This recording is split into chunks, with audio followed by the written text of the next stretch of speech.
Sing Sang Tai Tai Le Ho.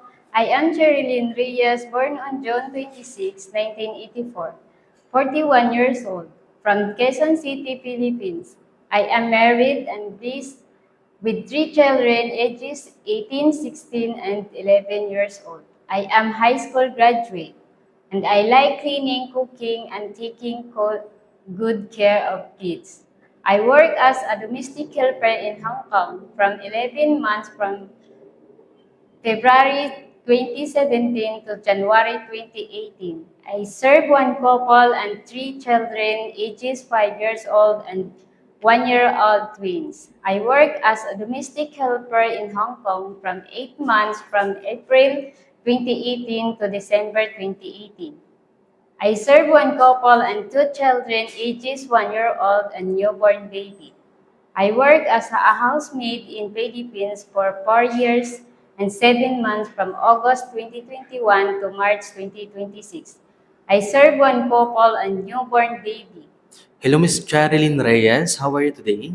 I am good and thank you, sir. Okay, so may we know your main duties from your previous employer? My main duties is taking care of the whole family, providing the services that they need, especially when it comes to other baby. Okay, so what are reasons why you want to go back again in Hong Kong? Because I already experienced their culture and also because the people are nice. Can you cook some Chinese food? Can you give us example dish and how to cook it? Yes, sir. Like vegetable stir fry, first you need to stir fry mixed vegetables such as bell pepper, carrots, broccoli, garlic, ginger, soy sauce, and then serve over rice. All right, so what is the most important thing in taking care of children?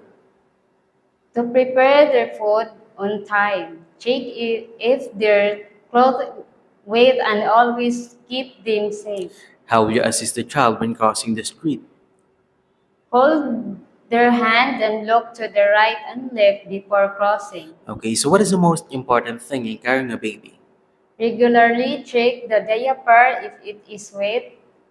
Feed the baby on time and give the medicine on time. How will you arrange your duties if only you and the baby left in the house? Attend the baby first, but the baby need the baby, and once the baby is sleeping, that is the time that I can do my household chores. Okay, so what if you found out that the baby has fever and your employer is not at home? What will you do?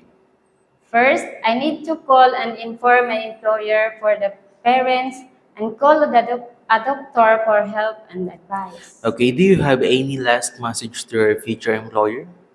To my future employer, please choose me as your housemaid because I need this job and it will be a big help for my family.